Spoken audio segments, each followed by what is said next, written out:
Hi, my name is Connie and I am a cash flow and business mentor. And I think it's time that we have real conversations with entrepreneurs about how they start their business and how money interacts with it. For way too long, it's all been about top line, making 6 to 7 figures, and really focused on that. The problem is, that's great. I mean, it's great to make that type of impact, but they're not. The money is not flowing through the business. They are not paying themselves. They are not contributing to social justice. They are not making impacts on their communities. And so it is less about what they're making and what they're doing with it. And that's why Fortune Fridays is here. We're going to talk to real entrepreneurs at different levels of their business, different industries. We might even bring in some experts to talk about money-related issues. I just want to have more conversations so there will be less ick around money and more empowerment.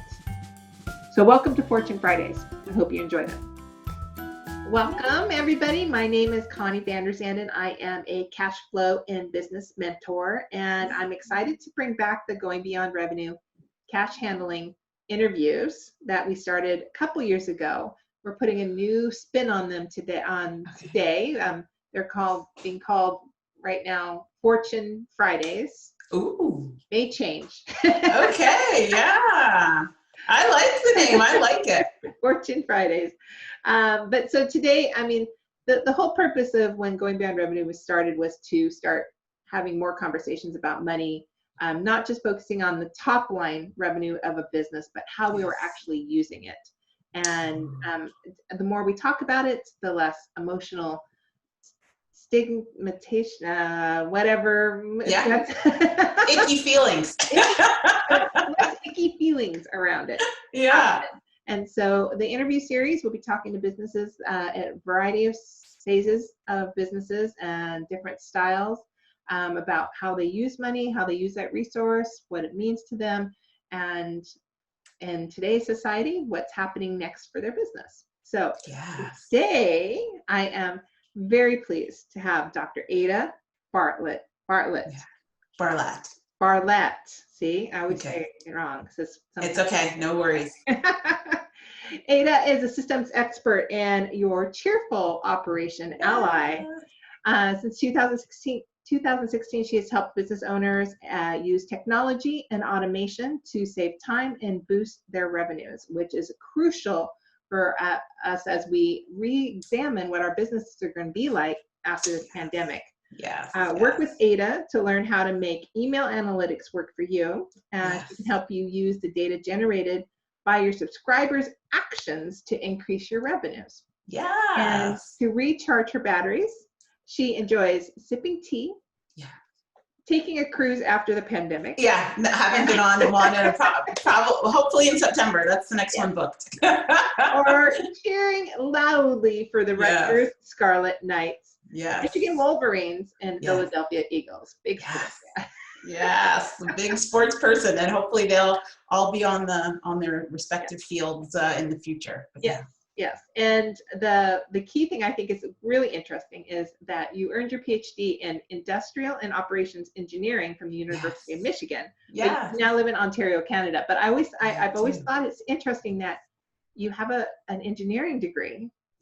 And here you are today. I know. I think it's one of the lovely things about engineering is being able to, help people and build things in all sorts of different avenues and aspects. And so I've decided to take my knowledge and apply it here in the world of businesses, and in particular small businesses. And it's really awesome and a great honor for me to be able to do that, because there's not many people with my background out there doing this stuff. So there's not.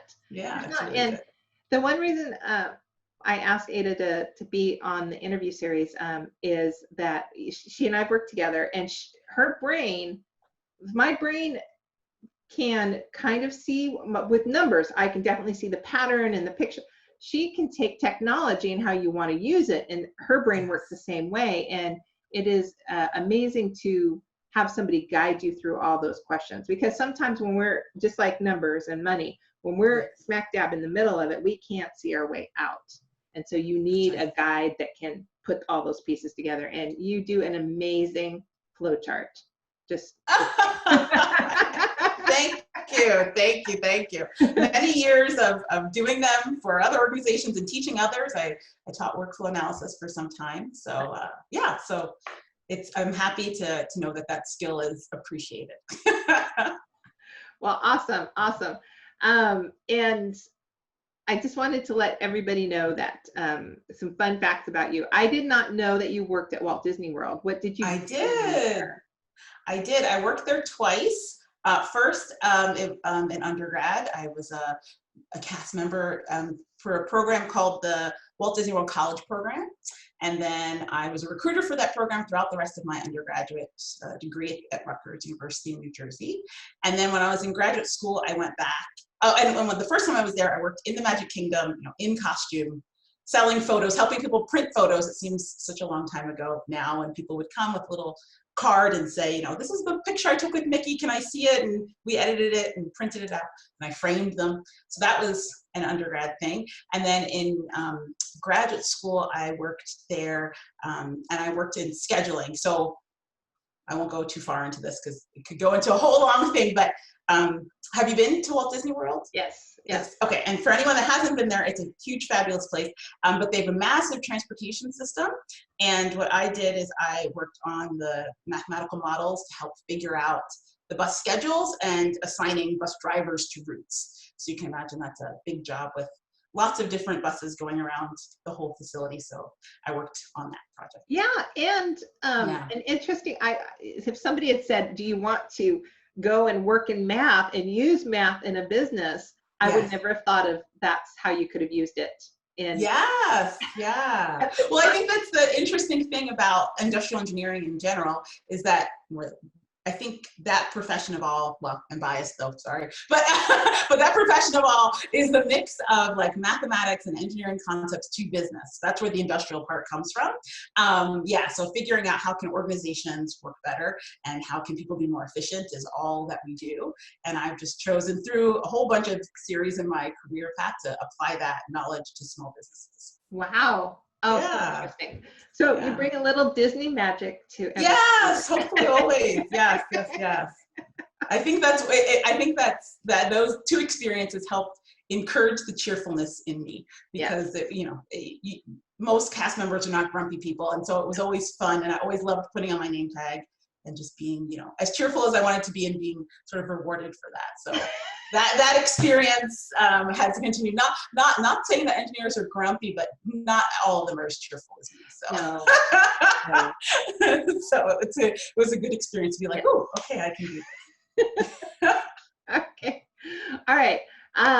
So I'm curious. Do you have an early memory of money? Like my earliest memory of money was an allowance or getting money as a gift. So what was your earliest interaction with money?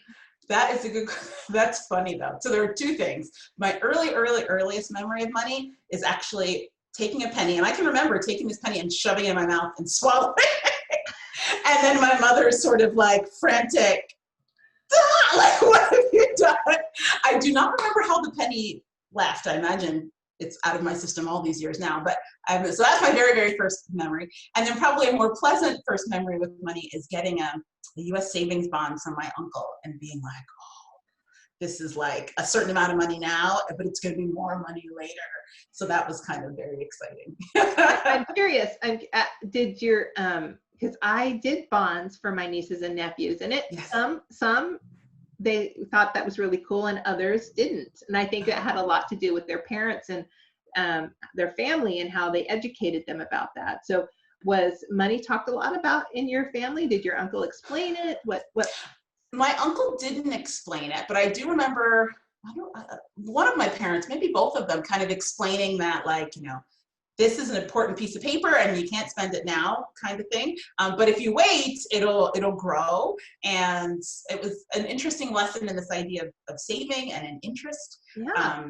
And yeah, so we didn't have like formal sit down conversations about money, but definitely I remember observing my parents going shopping or grocery shopping and kind of just seeing how that all worked. And definitely, I remember leaving for undergrad and having a sit-down conversation like that about credit cards. That was my first credit card. So, and it was attached to his account. So it was like, look, these are the things you can and can't do with this, and this is how it works. Yeah, so I don't think it was super formal, but definitely we had lots of conversations, and I did lots of observing as a child as well. And what happened to that afterwards? Did you get to hold on to it, or did it go in a safe? Do you remember? It went into a safe, but I actually have it now in my office. I think is it matured, or I remember checking on it a little while ago. I'm not sure if it's fully matured or almost matured now. But yeah, no, I have it with me here, and I don't know how I got it at my parents' house, but it did go into a safe when I was younger. Yeah. So two interesting stories. Thanks for sharing. One, you did not say that your mom said, "Oh, don't eat that, it's dirty," which is often. I think I was too fast. I think it was just like, bloop. And it was like the shock on her, like, oh my gosh, what do we do? And she looked in my mouth and it was not there. Yeah. Like, oh, all right. I was like, what are you doing? But often it's like, we don't put money in our mouth because it's dirty. Yes. The other piece is that it's so special and fragile. We need to put it in a safe. Yes. Secure it. And so it's interesting. Dynamic. That's an interesting, I never thought of it that it's so precious and safe, but yeah, for sure. Yeah, no, for sure. I even got, now that you said that, I have a little piggy bank also in my office now. I remember being younger, and there was this store, I don't think they exist anymore, but these people would draw on them. So it has my name on it, and I remember picking out the little designs with it, and any money that I'd get would go in there. And yeah, so that's interesting. Yeah, the precious part. And how precious your piggy bank is, though, because you still have it. Yes. That you didn't break into it, or do you remember what you would save for? Would you often count it? Would you open it up? No, but I have a niece. She's 9 now, and she could tell you, I think, to the penny. She often counts her savings. But for me, no, I was always saving. I would like to go to Toys R Us and pick something that I liked, and then scan it. They used to have those price scanners, and scan it and be like, okay, that's what I'm going for, So I remember a couple of different things that I purchased, sort of, like there was definitely a total control racing track where the cars switched the lanes. I thought it was the coolest thing ever. And so, I remember saving for that and getting that, which was really cool. But yeah, I never write it down. I usually just, like, we'd walk the aisles in Toys R Us, I'd pick something and scan it, and then it was locked in here. That's that engineering. I think so. So I'm going to guess, as being drawn to the industry you have, numbers were not scary to you. No, I love them. So you love numbers. Yes, I think that they're great. They're fascinating. They help you explore things and can explain things and help you understand what path you're on. But not all numbers are being the same, because I'll be honest with everyone. Like, if I were to weigh myself, that number, I have some emotional things we're working through with. But other numbers are okay. Those other numbers are okay. So, but in general, I do really love numbers, and I see them as very powerful. And so, working on your numbers in your business, do you feel that there's a different play there, because there are metrics which you help people with, but there are the accounting side, the numbers there, the revenue, the expenses. Can you look at both of those? Do they have a different emotional toll, or? They might have a different emotional toll for me. I personally, it's interesting. I appreciate the work that you do, because I wouldn't want to look at other people's financials. That, to me, feels a little bit different than their metrics. But then also the way that I look at metrics, to me, like, the financials is a little bit of, there's a little bit of, obviously you're making conscious decisions, but it's also a little bit of the results of what's happened in your business, especially the revenue. And I find that for me, the metrics pull that out from sort of what's happened, what came out on the other end, if I were to look at it as a system, versus what I put into it. So my metrics, the ones I like to focus on, are the things that I can do, and then then that helps me focus on, okay, these are the activities I can do to move me towards my goals. Yeah. But you have a good point. I never really thought of it before. Yeah. So in general, I like numbers, but definitely there's these different feelings I have about different groups of numbers, for sure. Yeah. I can see that the metrics and how you're explaining that there's a little bit of gamification, which I try to get business owners to see a gamification on their accounting, but it's not always there for them. But accounting tools nowadays are making it more of a gamification experience. You can look on your phone or your iPad, and so. But metrics, I know, working with a lot of small businesses, is we often don't get to the metrics, or they really are tracking metrics. Like a restaurant knows how many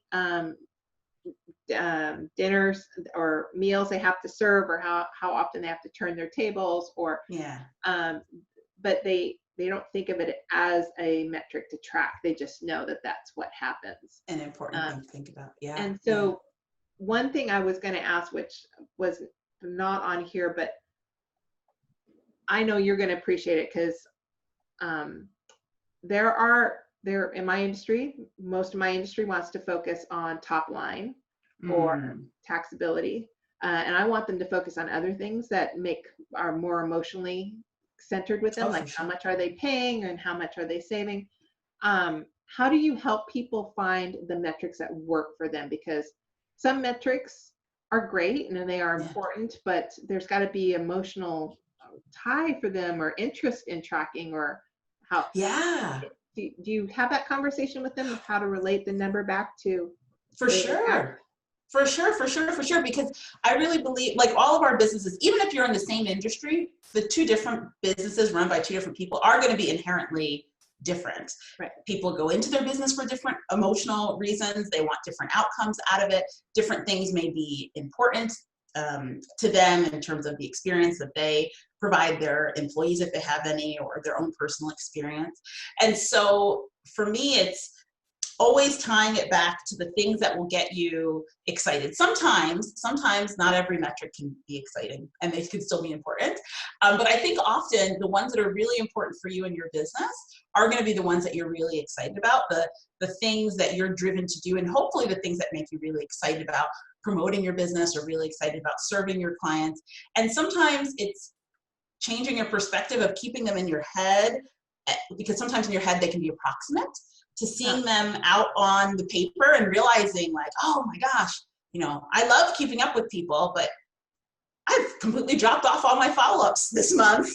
And to be able to see that and hopefully get you excited about it and being like, oh my gosh, I need to reach out to Connie, or I need to reach out to Bob. I would love to reach out to Connie, and know that you kind of get that little gold star, or that not only are you doing something that's fun for you personally, but also it's propelling your business in the direction that you want it to go in. So I think that is also really fun. The other side of your metrics that can help on the emotional part is in decision making. So there's the measuring the effectiveness of your decision making. So seeing, especially when it comes to email, are people opening the emails that you wrote? Are people engaging with the emails that you wrote? And then assuming that you're in it because you actually want to have relationships with your subscribers, and you don't want to yell at them, buy my stuff, buy my stuff. You really want to engage with these people. You actually really care about, what did Connie think of this message that I sent her? Then you can use that information to help you understand, like, oh, here are when my subscribers are available. Here are when these are the types of messages my subscribers want to get from me, and that they engage with me for. Oh, actually, they're really interested in hearing about my personal stuff more so than just my business. That's often a common one. Or, and these are the days and the times, and you can really take that information back and implement it in your day-to-day decisions. One of the things, it's an analogy I'm playing with. I haven't written a blog or anything about it, although it might be on its way. With metrics, is to think of them as a conversation. Like, you and I are chatting now, and I'm, watching you and looking at your face, and you're giving me information back, and we're exchanging questions and answers. And your metrics can help you do that in a sort of an asynchronous environment, like email or anything really online. So it's helping you facilitate that conversation, because it would, it'd be very different if, I was talking to you and I couldn't see your face and I wasn't getting any feedback back, then it'd be like very hard to have that conversation. Yeah, and I think the metrics are, when we set a revenue goal, when I help clients create their financial plan, and we figure out the expenses which lead us to that revenue goal, metrics play a lot of part in it. It's not just how many clients will you be serving, but it's conversation. So when we break it down to like action items, knowing what those metrics are, like knowing how many conversations you're having on a regular basis, how many are you asking? For me, asking for the sale is a big metric for me to track, because I often forget. I'm always about delivering the service, delivering the information, and I forget, oh, would you actually like to work with me? Yeah. But those metrics really play into our financial plan, because it helps us keep taking forward movement. But we can also evaluate it like, oh, this month revenue, cash flow, everything slowed down a bit. So what was going on? Oh, you went on vacation. You went on a cruise. Oh, okay. No problem with that. No problem. No problem for resourcing yourself. Yes. And before you go on your next cruise, let's make sure you have the cash flow behind that. Yes. Support yourself. Which for everybody, I noticed that is about 3 months. So any client who goes on vacation or takes time off, usually the cash flow is good up to that point, but it shows up 3 months later. It depends on how your billings come in, but like I had an orthopedic surgeon, he would go on vacation, and 3 months later, we would be a little tight. Interesting. Oh, that's an interesting observation. Yeah. And very powerful to make decisions, as we were just discussing, right? You can make decisions. Oh, now I know my sort of 3 month out from my vacation, I need to do certain things. Yeah, rather than hustling right at the beginning, or when you get back and you're relaxed and resourced, and you're having to jump right back into it to be in that phase. Which kind of takes us into, here we are, this interview is being done right at the beginning of the pandemic that we're in. The business is in change. Normally I would ask you about a money roadblock that you've had and that you learned from and that you move forward from. I think today's question more is, all right, now what? Yeah. Now what? We both agree that businesses will be going more online, or having to pivot. Oh, am I here? I'm here? Yeah. Can you repeat the question? Because I think we disconnected. I'm sorry. I think now it's about pivoting your business to an online model, looking at your processes, looking at how to engage with people in an online virtual world, which the metrics come into play. What are you learning from now? I mean, is your business much different now in the pandemic than it was? I mean, we're only a week into this here in the US, so it's a little early to tell, but what are you looking at? I think for me, I work in my at-home office often. I don't think personally for me it's that different. Obviously, I'm feeling what everyone's going through, and I'm keeping up to date, so I'm aware that the world is in a new place. My day-to-day is a bit different, but I think what I'm doing is what I'm encouraging my clients and others to do is to really think about yourself and your own energy levels, but also the clients that you serve and the people that you serve, and thinking about new ways to give them what they need, right? And so I've been thinking a lot about and to your point earlier, I make a mean flow chart. So maybe this is the time where people need to think through their business and identify, the software or the tools that they're purchasing or the things that they're doing that aren't going to serve them or might not, they need some sort of audit. Or now is the time for them to think through, do I really need to do everything in person? I've been shifting. I guess the one way that things have been shifting, obviously we live time zones apart, so we're meeting virtually, but there are people in the greater Ontario area that I might meet in person, and I'm shifting a lot of those online. So that is a shift. And so are there opportunities or possibilities for you to continue doing the work that you do and shifting it online. Every yoga studio, I practice yoga. I didn't put that in my list, but every yoga studio that I follow is now offering online courses. Things that you might not have thought could be translated into an online space is possible, and it is possible to connect with people and to feel maybe not as close as you would feel if you were in the same room, but you can still have some pretty amazing connections and share information and move things forward. So there are opportunities, I think, no matter what industry that you're in, to some might be huge pivots, but some might be just slight pivots on how you deliver your services and how you connect with people. Yeah, it's good advice. I think it really is to get an outside perspective. And as we talked about before, I think we started recording, was that sometimes we are so much in the middle of it, we can't see our way out.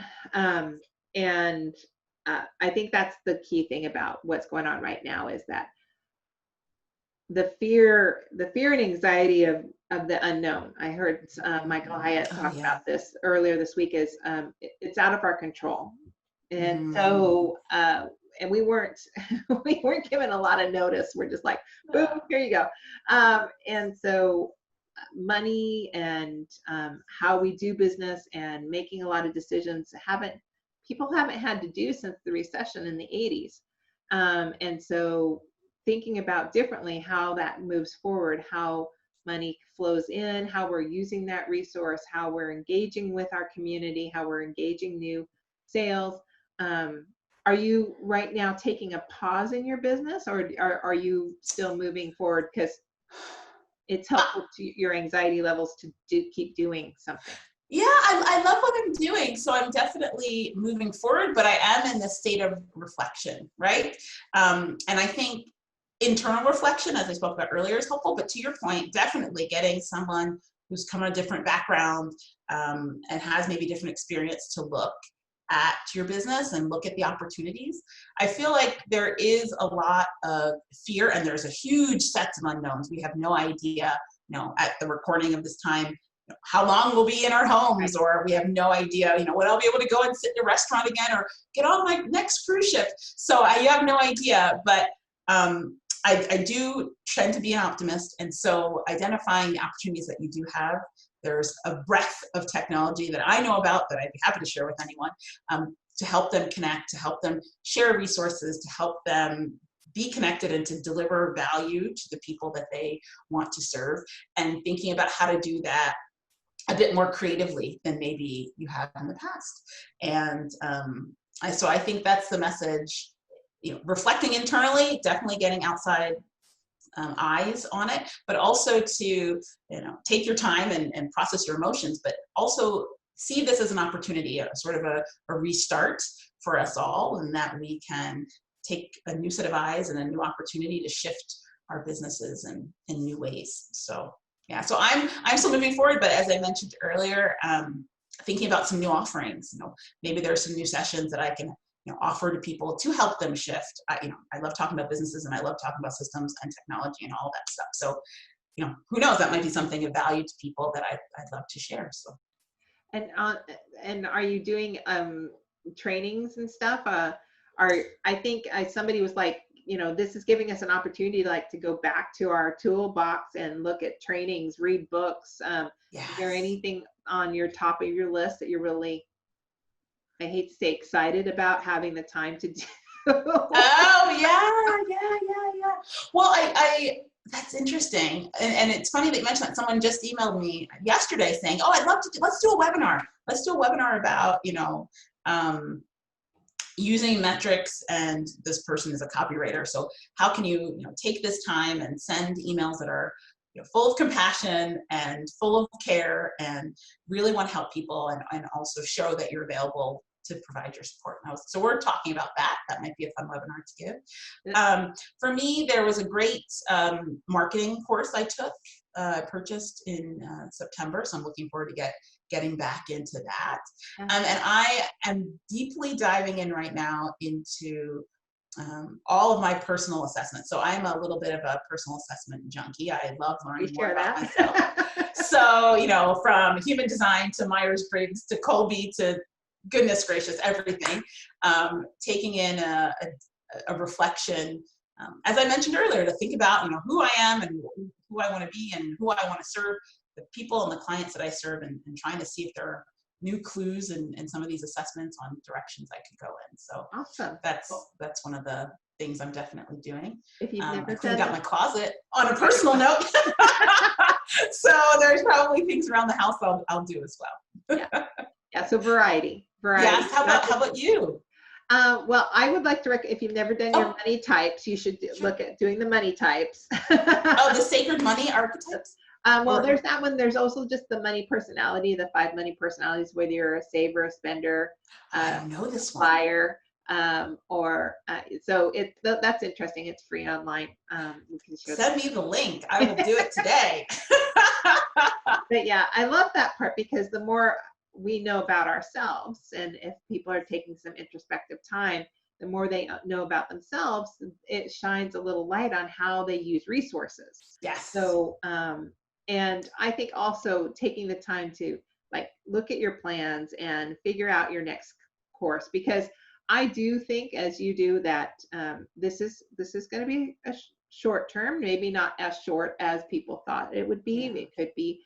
It's not probably going to be 2 weeks now. It'll probably be 90 days. But the key thing is that businesses that stay resourced, stay top of mind of what their numbers are, and keep that focus will be required. That'll help us get out of what we're going to get into. Yes.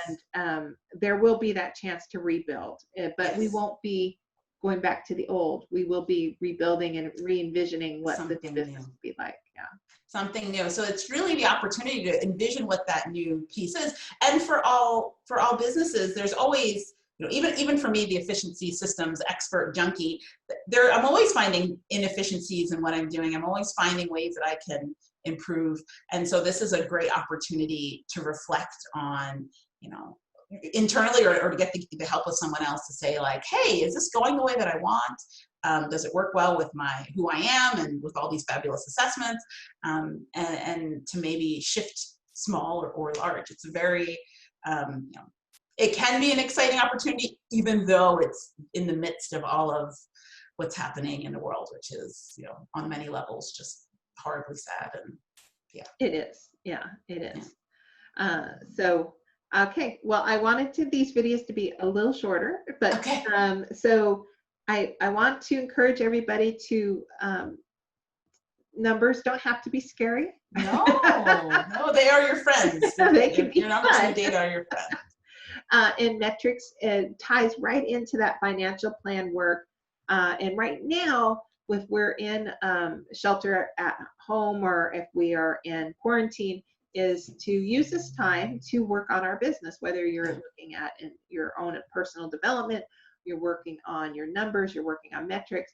I would really love people to work on their email strategy. Yeah, for sure. If I get another email that's the same regurgitated information as everybody else, I'm going to scream. I would love some bad ones going around now, like really bad ones. And I think that's what's creating some anxiety for me. So playing with your emails, putting some vulnerability in there, and then using metrics to track how that's doing. Because again, some people aren't going to appreciate that. They just want the business details, but there's a whole sector, I think, that are really going to lean into this more vulnerable state, and relate to that person on a different level and do business with them moving forward. For sure. They can find you on LinkedIn. Yes. I don't know what Alignable is. Oh, I just recently, I'll send you an invite then. Okay. So Alignable it has an official name, but I kind of call it the LinkedIn for small businesses. So I think it's global. It's definitely in the US and Canada. And small businesses, you can go, you can ask questions, you can make a profile and connect with people, send messages. And I recently joined, and I'm really enjoying it. I'm meeting people from all over North America.